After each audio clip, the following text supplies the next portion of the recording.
Pourquoi la France n'impose pas plus de transparence sur la composition des protections d'hygiène féminine et d'informations sur les bonnes pratiques d'utilisation de ces produits?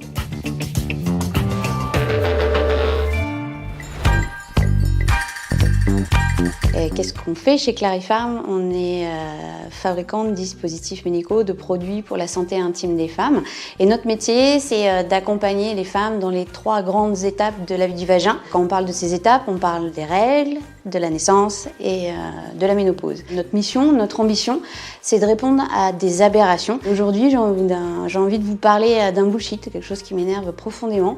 C'est une aberration autour des règles et des protections d'hygiène féminine. Parce que si vous êtes une fille née aux États-Unis, au Canada, en Corée du Sud, au Brésil, en Chine, vous avez le droit à une réglementation qui fait que les fabricants de produits d'hygiène féminine ne vendent pas n'importe quoi et ne préconisent pas n'importe quelle utilisation par rapport à ces produits. En France, en Europe, pas de réglementation. C'est-à-dire que n'importe qui peut vous vendre n'importe quoi avec n'importe quel conseil d'utilisation. Vous n'êtes pas protégé par un cadre, par une réglementation. Alors, il y a des choses qui bougent. L'Agence nationale de sécurité sanitaire en France a mené une enquête.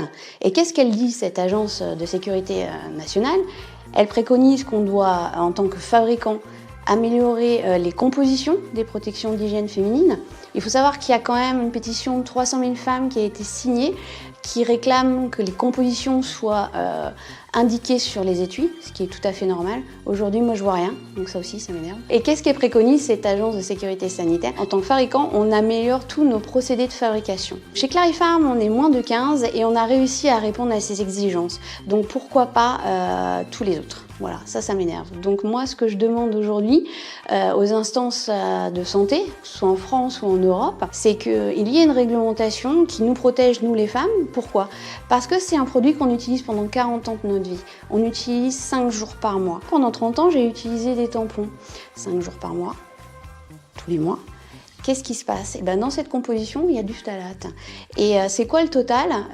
C'est que j'ai inséré plus d'1 kilogramme de phtalate dans mon vagin en utilisant des tampons tous les mois. Ça, c'est pas normal. Personne aujourd'hui, aucun fabricant n'est capable de me dire quelle incidence il y a sur mon organisme. Donc, je le répète, je demande aux instances européennes, je demande aux instances françaises, à la NSM, l'agence qui nous protège en termes de santé publique, qui mettent en place une réglementation pour me protéger moi, pour protéger les femmes. Et je m'adresse également aux hommes, même s'ils ne sont pas directement concernés, pour qu'ils mettent en place aussi cette réglementation, pour qu'ils protègent leurs filles, leurs femmes, leurs sœurs.